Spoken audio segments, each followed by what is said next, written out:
شرور أنفسنا ومن سيئات أعمالنا من يهده الله فلا مضل له ومن يضلل فلا هادي له وأشهد أن لا إله إلا الله وحده لا شريك له وأشهد أن محمدا عبده ورسوله يا أيها الذين آمنوا اتقوا الله حق تقاته ولا تموتن إلا وأنتم مسلمون يا أيها الناس اتقوا ربكم الذي خلقكم من نفس واحدة وخلق منها زوجها وبث منهما رجالا كثيرا ونساء واتقوا الله الذي تساءلون به والأرحام إن الله كان عليكم رقيبا يا أيها الذين آمنوا اتقوا الله وقولوا قولا سديدا يصلح لكم أعمالكم ويغفر لكم ذنوبكم ومن يطع الله ورسوله فقد فاز فوزا عظيما أما بعد فإن خير الحديث كتاب الله وخير الهدي هدي محمد صلى الله عليه وسلم وشر الأمور محدثاتها وكل محدثة بدعة وكل بدعة ضلالة وكل ضلالة في النار. أعوذ بالله السميع العليم من الشيطان الرجيم. بسم الله الرحمن الرحيم. قاف والقرآن المجيد بل عجبوا أن جاءهم منذر منهم فقال الكافرون هذا شيء عجيب أإذا متنا وكنا ترابا ذلك رجع بعيد قد علمنا ما تنقص الأرض منهم وعندنا كتاب حفيظ بل كذبوا بالحق لما جاءهم فهم في أمر مريج أفلم ينظروا إلى السماء فوقهم كيف بنيناها وزيناها وما لها من فروج والأرض مددناها وألقينا فيها رواسي وأنبتنا فيها من كل زوج بهيج تبصرة وذكرى لكل عبد منيب ونزلنا من السماء ماء مباركا فأنبتنا به جنات وحب الحصيد والنخل باسقات لها طلع نزيد رزقا للعباد وأحيينا به بلدة ميتا كذلك الخروج كذبت قبلهم قوم نوح وأصحاب الرس وثمود وعاد وفرعون وإخوان لوط وأصحاب الأيكة وقوم تبع كل كذب الرسل فحق وعيد أفعينا بالخلق الأول بل هم في لبس من خلق جديد ولقد خلقنا الإنسان ونعلم ما توسوس به نفسه ونحن أقرب إليه من حبل الوريد إذ يتلقى المتلقيان عن اليمين وعن الشمال قعيد ما يلفظ من قول إلا لديه رقيب عتيد وقال تعالى في موضع آخر بسم الله الرحمن الرحيم يا أيها الذين آمنوا اجتنبوا كثيرا من الظن إن بعض الظن إثم وقال النبي صلى الله عليه وسلم إياكم الظن فإن الظن أكذب الحديث رب اشرح لي صدري ويسر لي أمري واحلل عقدة من لساني يفقهوا قولي ربی زدنی علما اللہم ربی زدنی علما۔ معزز حاضرین جمعہ، عزیز ساتھیوں، پیارے بچوں، پردہ نشین خواتین اسلام، سب سے پہلے پہلو صلاح رب العالمین کی تعریف توصیف بیان کرنی چاہیے جنہوں نے ہم بنین و انسان کو پیدا فرمایا۔ بعدہ انگنت درود و سلام کا نزول ہو تمام انبیاء کرام پر، بالخصوص ہم تماموں کے آخری نبی احمد مجتبی محمد مصطفیٰ صلی اللہ علیہ وسلم پر، جن کو اللہ سبحانہ وتعالیٰ نے آخری نبی، آخری رسول، آخری پیغمبر بنا کر کے مبعوث فرمایا۔ اللہم صلی وسلم وبارک علیہ۔ سامعین کرام، میں نے قرآن مقدس کی ایک آیت کا ٹکڑا تلاوت کی ہے۔ اس مناسبت سے آج کا موضوع ہے بدگمانی۔ بدگمانی یہ وہ بیماری ہے جو آئے دن معاشرے میں بڑی تیزی کے ساتھ پھیل رہی ہے، اور یہ بیماری جہاں پیدا ہوگی وہاں اتحاد پیدا نہیں ہوگا،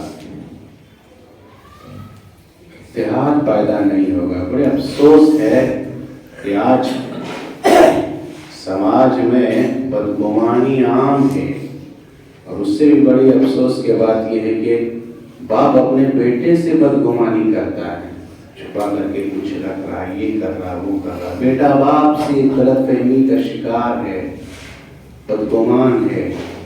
بھائی بہن میں بدگمانی کا شکار ہے، بدزن ہے، لوگ ایک دوسرے سے غلط فہمی کے شکار ہیں۔ اب اس بدزنی، اس غلط فہمی میں ملنے نہیں دے رہا ہے، اتحاد ہونے نہیں دے رہا ہے۔ آئے دن بدگمانیاں، غلط فہمی کی وجہ سے بہت بڑے بڑے فسادات ہو رہے ہیں۔ اختلاف، لڑائی جھگڑا کی بہت بڑی وجہ ہے غلط فہمی، بدگمانی۔ حقیقت بعد میں پتہ چلتا ہے کہ مسئلہ تو ایسا تھا، لیکن اس سے پہلے بدگمانی اور غلط فہمی کی وجہ سے کئی لڑائی جھگڑے ہو جایا کرتے ہیں۔ بہت سارے رشتے ٹوٹ رہے ہیں آج کل، بس صرف غلط فہمی، بدگمانی کی وجہ سے رشتے ٹوٹ رہے ہیں۔ ایک شخص نے کیا کہا سنیے، اس قدر یہ بدگمانی ہے، کہا کہ میں فلاں شخص سے بات نہیں کرتا ہوں۔ کیا کمال کی بات ہے، تم بات نہیں کر رہے ہو؟ آئندہ جمعہ انشاءاللہ تذکرہ کریں گے اس پر۔ کہا مجھے فلاں سے بات چیت نہیں ہو رہی، وجہ کیا؟ صرف بدگمان تھا وہ آدمی۔ کہا کیا ہوا بھائی، کیوں نہیں بات کر رہے؟ کہا ہم سے ایک شخص کی دشمنی تھی، وہ شخص میرے بھائی سے بہت دیر سے بات چیت کر رہا تھا، مجھے رہا نہیں گیا۔ جو دشمن آدمی تھا میرا، میں جا کر کے پہنچ گیا وہاں پر، دیکھیں سنے کیا بات کرتا ہے۔ جب پہنچے تو دونوں چپ ہو گیا، نہیں بات کر رہا ہے۔ دیکھتے ہیں کہ میٹر چینج کر دیتا ہے، ٹاپک بدل دیتا ہے۔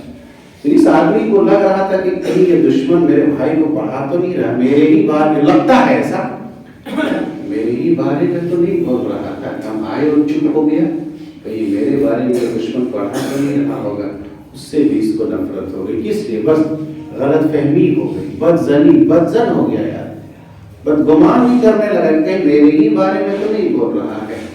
بھائی جب آپ کو پتہ نہیں ہو سکتا، آپ کے بارے میں نہ بات کر رہا ہو، کسی اور مسئلے پہ تذکرہ یا تبادلہ خیال کر رہا ہو، تو بس اس سے بھی اس نے رشتہ موڑ لیا کہ وہ شخص میرے بارے میں بات کر رہا تھا، جب ہم گئے تو بات بند کر دیا، نہیں بولنے لگا۔ تو یہ ہے بدگمانی، بدزنی، غلط فہمی، اور اس سے آئے دن اتنے رشتے ٹوٹ رہے ہیں۔ بدگمانی کہتے کسے ہیں؟ حقیقت کا پتہ نہیں، بس آدمی ایک کسی کے بارے میں برا سوچ لے، غلط سوچنے کا نام ہے بدگمانی۔ مثال آپ کو دیتے ہیں، دیکھیے آئے دن یہ ہو رہا ہے۔ ایک شخص اسٹیشن سے اتر کر کے آ رہا تھا، مسلمان تھا بیچارہ، لڑکھڑا رہا تھا، پوچھا تو زبان سے بھی لڑکھڑاہٹ تھی، تو کیا بولتا ہے؟ پیا ہوگا، یہ مطلب شراب پیا ہوگا۔ بھائی آپ نے پیتے ہوئے دیکھا اس کو؟ نہیں دیکھا۔ ہو سکتا ہے کہ اسٹیشن پہ ایسا ہوتا ہے کہ ٹرین میں کوئی کچھ سنا دیا گیا اس کو، یا طبیعت خراب ہوگی بیچاری کی، چل رہا ہے نہیں چل پا رہا ہے، بس لڑکھڑانے ہی کی وجہ سے آپ غلط فہمی کے شکار ہو گئے کہ نہیں پی لیا ہوگا۔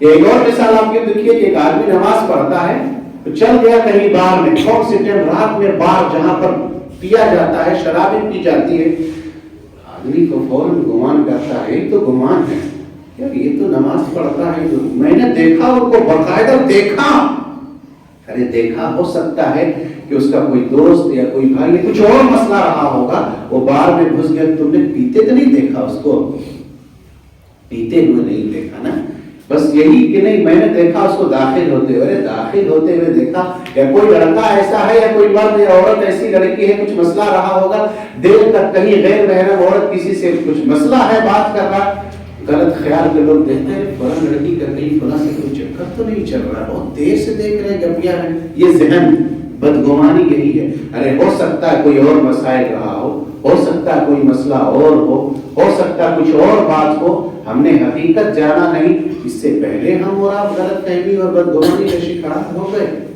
یہی ہے بدگمانی۔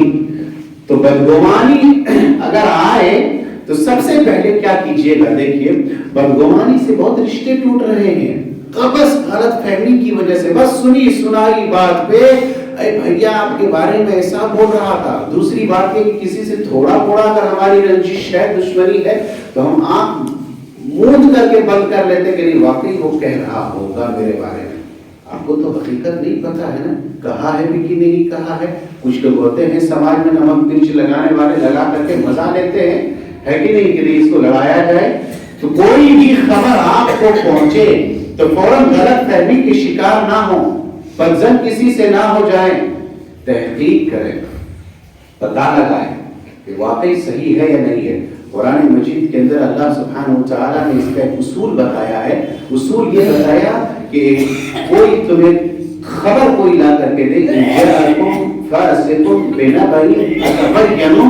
بہت ساری خبریں آتی ہیں لوگوں کے پاس، جھوٹ ہے سچ ہے نمک مرچ لگا ہوا ہے، کچھ صحیح ہوتا ہے کچھ غلط ہوتا ہے، لیکن جو بھی خبر آئے اب کیا کرو اس کی ایک بار تحقیق کر لو، تفتیش کر لو، چھان بین کر لیا کریں آپ واقعی یہ خبر صحیح ہے یا نہیں ہے۔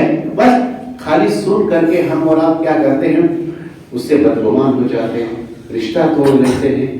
خبر کو تحقیق کریں آیا صحیح ہے یا نہیں ہے۔ ایک واقعہ آپ کو بتاتے ہیں، حضرت حاتب بن ابی بلتعہ، یہ بدری صحابی ہیں، یہ بدری صحابی ہیں، اور جس کو نیند آتی ہو نا وہ وضو بنائے گا کہ رات کو سو کر کے آیا کرے، مسجد تو شیطان کو ڈالتا ہی ہے کہ نیند ڈالیں آپ کو، کسے بھی نیند آتی ہے وہ سب بھی چھوڑ کر کے جائے، پہلی سفر ہرگز نہ بیٹھے سونے والے۔ تو حاتب بن ابی بلتعہ یہ بدری صحابی ہیں، آئے ایک عورت آتی ہے، مغنیہ تھی، کہاں سے؟ مکہ سے آتی ہے مدینہ، اور یہ حاتب بن ابی بلتعہ بدری صحابی ہے اور یہ مدینہ میں موجود ہے۔ تو یہ بہت اہم واقعہ، بہت عجیب واقعہ ہے اس کا۔ اللہ کے نبی صلی اللہ علیہ وسلم نے ادھر مدینے میں پلان کیا، کیا پلان کیا کہ مکہ پر چڑھائی کریں گے، سب کچھ پلان ہو گیا، مسلمان تیار ہو گئے۔ یہ عورت جو آتی ہے مغنیہ تھی، اللہ کے نبی صلی اللہ علیہ وسلم نے پوچھا تم کس لیے آئے ہو مکہ چھوڑ کر کے؟ کہا بہت مجبور ہیں، ہم سوچے آپ لوگ کچھ مدد کر دیں، خیر کہ مدد کیا، اسلام نہیں لائی تھی یہ حاتب بن ابی بلتعہ نے اس کو ایک چادر دیا اور ایک لیٹر لکھ کر کے دیا، خط دیا اس عورت کو، اور یہ عورت لے کر کے جا رہی ہے خط، اور خط کہاں رکھتی تھی؟ یہاں جوڑے میں، جب چوٹی باندھتی ہے وہیں پر خط چھپائی تھی، اور خط میں لکھا یہ تھا حاتب بن ابی بلتعہ نے، کہ یہی جاسوسی ہے، لکھا یہ تھا کہ نبی صلی اللہ علیہ وسلم نے، مکے و مدینہ والوں نے سب کچھ پلان کر لیا ہے، مکہ والے تو ہوشیار رہو، چڑھائی کرنے والے ہیں، یہ جاسوسی کر رہا تھا کون؟ حضرت حاتب بن ابی بلتعہ رضی اللہ عنہ، بدری صحابی ہیں، اس نے یہ آگاہ کر دیا جاسوسی کر کے، اس عورت کو دے دیا، کہا جاؤ یہ مکہ کے حوالے کر دینا، مکہ کے لوگوں کو دے دینا۔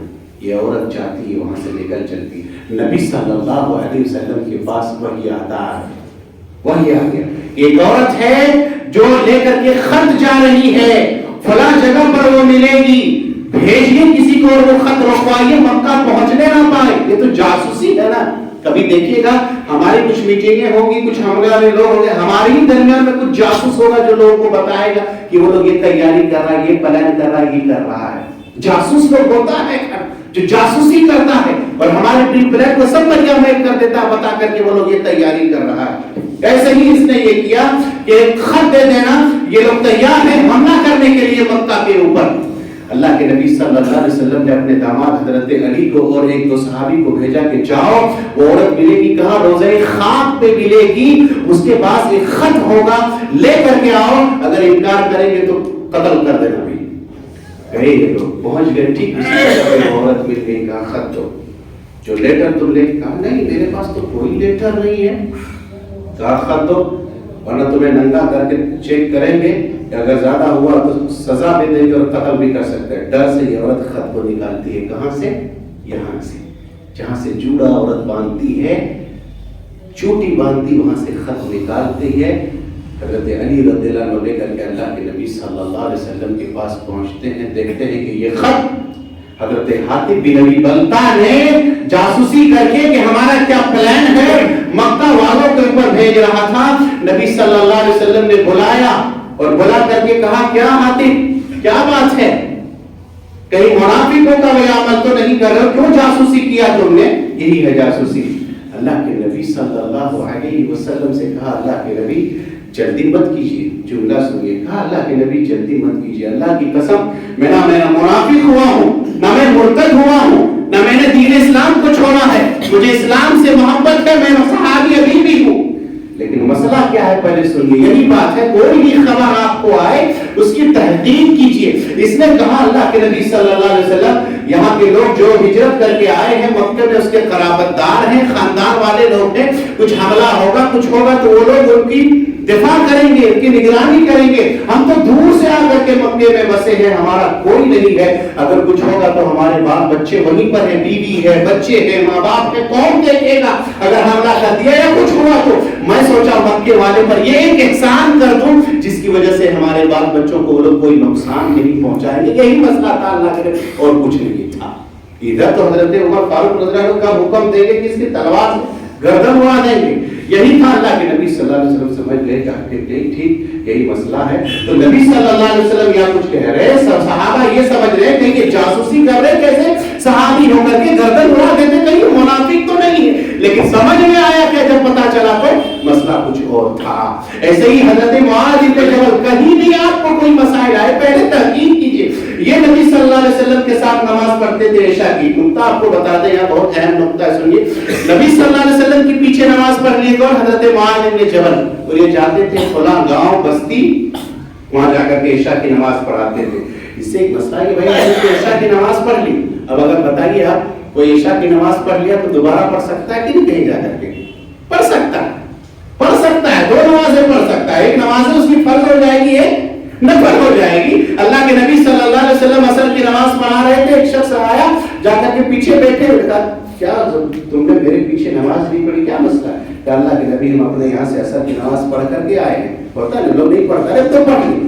کیا ہوتا اگر تم میرے پیچھے نماز پڑھ لیتے, ایک تمہارے لیے فرض ہو جاتا, ایک نفل بن جاتا, نفل ہوتا.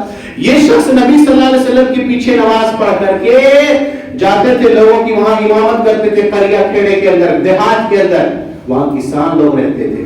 اب یہ نماز پڑھانے لگے, سورہ فاتحہ کے بعد سورہ بقرہ تلاوت شروع کر دی. ایک شخص کسان تھے, نماز میں کھڑے ہو گئے, چھوڑ دیا سب, اور جا کر کے الگ سے نماز پڑھنے لگ گئے. نماز جب الگ سے پڑھنے لگ گئے, خبر ملی حضرت معاذ کو کہ وہ شخص سب چھوڑ کر کے تنہا نماز پڑھ لی, آپ کے پیچھے نماز نہیں پڑھا. اس نے کیا کہا, منافق ہوگا, وہ فوراً حکم لگا دیا. حالانکہ ہونا کیا چاہیے, تحقیق کرے بھائی, کیا مسئلہ ہوگا اس کے ساتھ, کیا نہیں ہوگا. اسی لیے امام کو کیا اللہ کے نبی صلی اللہ علیہ وسلم نے پھر بلایا حضرت معاذ. جب اس نے کہا کہ وہ منافق ہوگا, اس کو اچھا نہیں لگا, گئے نبی صلی اللہ علیہ وسلم کی عدالت میں, کہا اللہ کے نبی اس نے ایسا کیا میرے ساتھ, میں اس لیے سب توڑ دیا کہ ہم لوگ کسان ہیں, دیہات کے آدمی ہیں, دن بھر کھٹتے ہیں, کماتے ہیں, رات ہوتی ہے نماز کے لیے آتے ہیں تو یہ سورہ بقرہ لگا دیے ہیں, لمبی قرات کرنے, پیر دکھ رہا ہے, ادھر نہیں ہو پا رہا ہے, دن بھر تھکے ماندے ہیں. اس لیے کہا امام لوگوں کو رعایت کرے, جب نماز پڑھے تو دیکھیں پیچھے بوڑھے بھی ہوتے ہیں, عورتیں بھی ہوتی ہیں, بچے بھی ہوتے ہیں, مریض بھی ہوتے ہیں، کمزور لوگ ہوتے ہیں، ویسے ہی نماز پڑھائیے۔ اللہ کے نبی صلی اللہ علیہ وسلم نے اس کو بلایا، معاذ تم نے ایسا ایسا کہا، حالانکہ مسئلہ اس کا کچھ اور تھا، تم نے منافق کہہ دیا اس کو کے پیچھے۔ تو کوئی بھی مسائل آئے، اللہ کے نبی غلطی ہو گئی، تو مسئلہ یہ ہے کہ کوئی بھی خبر آئے اس کی تحقیق کیجئے۔ دیکھیں مسئلہ کچھ اور رہتا ہے، معاملہ کچھ اور ہو جاتا ہے۔ ہم اور آپ کسی سے کوئی مسائل سنتے ہیں، کوئی بات ہوتی ہے، بغیر تحقیق کیے ارے وہ ایسا بول رہا ہے، ارے بولا کہ نہیں بولا آپ کے بارے میں، کہا کہ نہیں کچھ کہا، اسی کی بنیاد پر آپ غلط فہمیوں کے شکار ہو گئے، بدگمان ہو گئے، اس سے رشتہ توڑ دیا، یہ صحیح نہیں ہے۔ اگر آپ کو کچھ لگتا ہے تو آپ کیا کیجئے، اس کی تحقیق کیجئے۔ ایک بات، میں حقیقت میں کیا ہوں کوئی نہیں جانتا، آپ جانتے ہیں میرا خلوت کیسا ہے، میرا خلوت کا کردار کیسا ہے، آپ حقیقت میں کیا ہے، آپ کی تنہائی کیسا ہے، کوئی نہیں جانتا۔ ہم بس دیکھ کر کے آپ کے اوپر ایک رائے اور ایک گمان کرتے ہیں۔ اب گمان دو طرح کا ہوتا ہے، ایک آدمی کا اچھا گمان، حسن ظن، اور ایک بد گمان۔ لیکن شریعت ہمارے کیا کہتی ہے گمان کے تعلق سے؟ کوئی بھی شخص اپنے بھائی کے تعلق سے کبھی بدظنی کا شکار نہ ہو، موت تک کبھی نہیں۔ ہمیشہ اچھا گمان رکھنا چاہیے، اللہ یہ کہ کوئی چیز اس کے ساتھ یقین ہو جائے کہ نہیں یہ چور ہے یا ایسا ہے، کئی بار پکڑا گیا ہے، تب اس کے ساتھ کچھ ہونا چاہیے، ورنہ ہمیشہ اپنے بھائی کے ساتھ اچھا گمان رکھنا چاہیے، کبھی بدگمانی کا شکار نہیں ہونا چاہیے۔ یاد رکھیے اس سے کیا ہوتا ہے، معاملہ خراب ہوتا ہے، رشتے ٹوٹتے۔ اللہ سبحانہ و تعالیٰ نے قرآن مجید کے اندر کہا، یا ایھا الذین آمنوا اجتنبوا کثیرا من الظن ان بعض الظن، ایمان والو گمان سے بچو، بدگمانی سے بچو۔ بدگمانی گناہ ہے، گناہ ہوا کرتی بہت ساری بدگمانیاں۔ ولا تجسسوا، اور کسی کی ٹوہ میں مت پڑو، کسی کے عیب مت نکالو۔ کچھ لوگ جاسوس کرتا ہے، کیا ٹوہ میں پڑے رہتا ہے، کیا کرتا ہے، دیکھتا ہے کہاں اس کی خامیاں ملے، کہاں اس کی غلطیاں ملے۔ پڑوسی کی بیٹی ایسا ہے، کچھ مسئلہ ہو گیا تو لوگ عورتیں خاص کر کے جہاں بیٹی نہیں معلوم اللہ کی عورت فلاں کے ساتھ بھاگ گئی، یہ چاہتا ہے کہ نہیں جو عیب ہے اس میں پردہ ڈالے، لیکن نہیں، کیا کرتے لوگ اس کی راز کو افشا کرتے ہیں، نہیں منع ہے۔ اللہ کے نبی صلی اللہ علیہ وسلم نے فرمایا، من ستر مسلما ستر اللہ یوم القیامہ، اگر آپ کسی کا عیب جانتے ہیں تو اس پر پردہ ڈال دو، یہ نہیں کہ لوگوں کے سامنے اس کو افشا کرو کہ فلاں ایسا ہے، فلاں بے عیب ہے، فلاں کی یہ ہے۔ اگر کوئی کسی کے عیب پر دنیا پر پردہ ڈالتا ہے، کل قیامت کے دن اللہ سبحانہ وتعالیٰ اس کی گناہوں پر پردہ ڈالتا ہے۔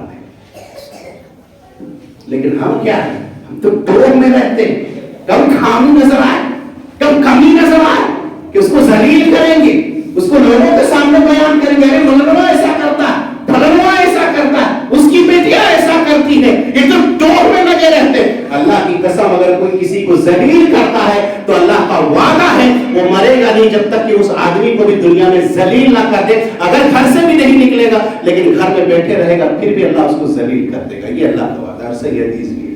تو کوئی کسی کے اوپر عیب ٹٹولے نہیں، پردہ ڈال دے۔ اگر پردہ ڈالو گے اللہ کل قیامت کے دن تمہارے گناہوں پر بھی پردہ ڈالے۔ بدگمانی اتنا خطرناک چیز ہے، غلط فہمی اتنی خطرناک چیز ہے کہ اس سے آئے دن رشتے کٹ رہے ہیں، اور خاص کر کے آپ کو بتایا میاں بیوی کے درمیان بہت ساری طلاقیں ہو رہی ہیں، بس صرف غلط فہمی کی وجہ سے، مس انڈرسٹینڈنگ کی وجہ سے، بدگمانی کی وجہ سے۔ ایک شخص ایسا ہو گیا ان کی لڑائی، جب سن رہا تھا، جب کہہ رہا تھا، ہمارے یہاں فیصلہ ہوتا ہے کہ اگر 2 دن کال کیے، جب کال کیے اس ٹائم تو دیکھ رہے بیوی بہت دیر تک بات کر رہی، دیکھیے یہ ہے بدگمانی۔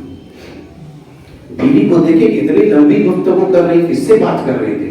شوہر پوچھنے لگا، زبردستی چڑھائی، کہہ رہے کہ فلاں سے، نہیں ہم کو لگ رہا کہ کسی مرد، اتنا لمبا گفتگو، بس بدگمان یہی ہوتا ہے آج کل۔ یا تو کسی کے ساتھ دیکھ لیا، یا بہت دیر تک کوئی لڑکی یا بیوی بات کر رہی ہے تو شوہر بدگمان ہے، کس سے بات کر رہی تھی اتنا دیر تک؟ صحیح بتائے تو اس کو سچ لگتا نہیں ہے، ارے تو لگتا ہے نہیں کچھ عاشق کھوج لیے ہو گئے، اتنے دیر گفتگو کیسے ہو؟ بھائی شیطان کا کام کیا ہوتا ہے جانتے ہیں؟ تفرقہ ڈالنا، پہلے بدگمانی ڈالتا ہے۔ شیطان اپنا عرش کیا لگاتا ہے؟ تخت لگاتا ہے پانی کے اوپر، اور سب فوجوں کو بھیجتا ہے کہ جاؤ سب تم کیا کرو، بہکاؤ لوگوں کو، بہکاتا ہے۔ لیکن سب سے بڑا کام اس کا کیا ہوتا ہے آپ کو یہ بتائیں؟ میاں بیوی کے درمیان پہلے غلط فہمی ڈالتا ہے، بدظنی کا شکار کرتا ہے، بدگمان کر دیتا ہے شوہر کو۔ یا کئی بیویاں ایسی جو شوہر کے تعلق سے بدگمان کرتی ہیں کہ تم کسی اور سے بات کرتے ہو، کوئی اور، غلط بات ہے یہ، بدگمانی سے